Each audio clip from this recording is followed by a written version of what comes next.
Were you worried about him? Hey, this is talking about when Carl interviewed Trump to specifically talk about the Mike Pence hanging that people are chanting and saying that Trump was all for it, which I found ridiculous, or he defended it, but he didn't. During that siege? Were you worried about his No, safety? I thought he was well protected, and I had heard that he was in good shape. No, because I had heard he was in very good shape. But no, Because you I heard think those chants. That was terrible. I mean, those, he could have. Well, the people were very angry they're saying hang Mike because Pence. it's common sense, John. It's common sense that you're supposed to protect. How can you, if you know a vote is fraudulent, right? Yeah. How can you pass on a fraudulent vote? And I'll stop right there. He literally, he doesn't sidestep it. He's like, well, I mean, people are angry. What else are you supposed to say? It isn't like Trump said, yeah, we should be hanging Mike Pence. He didn't defend it. He just said they're angry. There's people that did more. I mean, you have the BLM riots. You have the Seattle area. No police zone they had in Seattle. You have the George Floyd's areas that they don't want cops there. Defunding the police. The other part they don't talk about is how Trump wanted the National Guard there before this January 6th committee.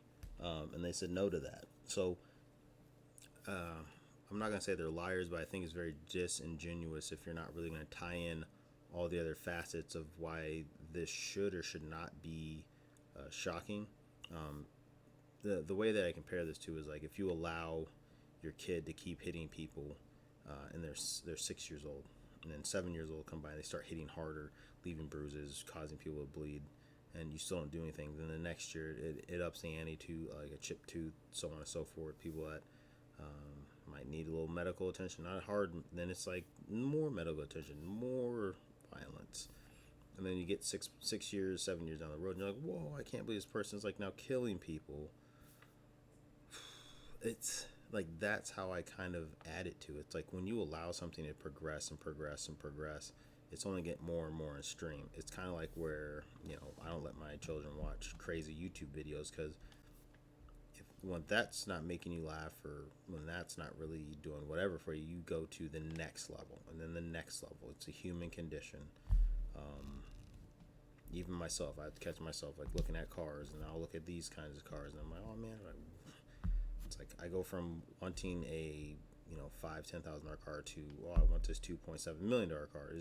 It's just that, and to be able to catch yourself, understand what you're going to be capable of, and to plan for the future is that.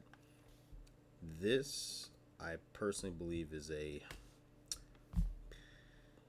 it's a sidestep. I don't believe that this interview captured and encompassed the whole January 6th thing. I did watch the interview, but it's been a while. I'll probably rewatch it here. It's a 90-minute interview. I haven't read his book, so I might read that just to see what he put in there, just for context for myself. But it boils down to this, ladies and gentlemen. From my point of view, I don't think he condoned it. I mean, he obviously didn't condone what people were about to do on January 6th, but nobody listened to him like they never did while he doing his presidency. So I don't put blame severely on Trump, especially when he put stuff in order to not have this happen, but nobody listened to him yet again. And then for him to say, well, yeah, they're angry. No offense, that's kind of how I look at it. I wasn't surprised that people got a lot more pushy than ever before, because when you allow $2 billion in damages to happen around this country, when you allow people to beat up somebody that's wearing a MAGA hat, they support Trump, they've killed Trump supporters, the clashing of Antifa with the Proud Boys, and so on and so forth. I'm not surprised. Like, that's the way that I personally feel that he took it. And I'm not even saying I feel, I personally know. It's just a way of the logical thinking of, I'm not surprised. I'm not surprised they pushed their way through when prior times it was shooting back at cops, throwing stuff at cops, killing cops, so on and so forth. And now you're telling me January 6th was like, holy crap, why is this so out of control? Like, what happened? And nobody's gonna like recollect when Maxine Waters says, if you see a congressional person that you don't like out in the open, surround them, get pushy on them. I don't think she called for like physical violence. I don't remember. Could be wrong. But with all this being said, is I personally think is bullshit. I think they're just setting him up to where he can't become a president again. They just did it recently to a gentleman this morning that was actually leading the Republican Party, and he's in jail because he was part of the January 6th committee. Whatever happened, he was a part of being there for January 6th. It's very dirty plays, and I don't think people are going to be honest enough to know, or not know, but honest enough to say that, I could be wrong, but I don't believe having these kinds of people in power. You know, they're willing to sidestep truth for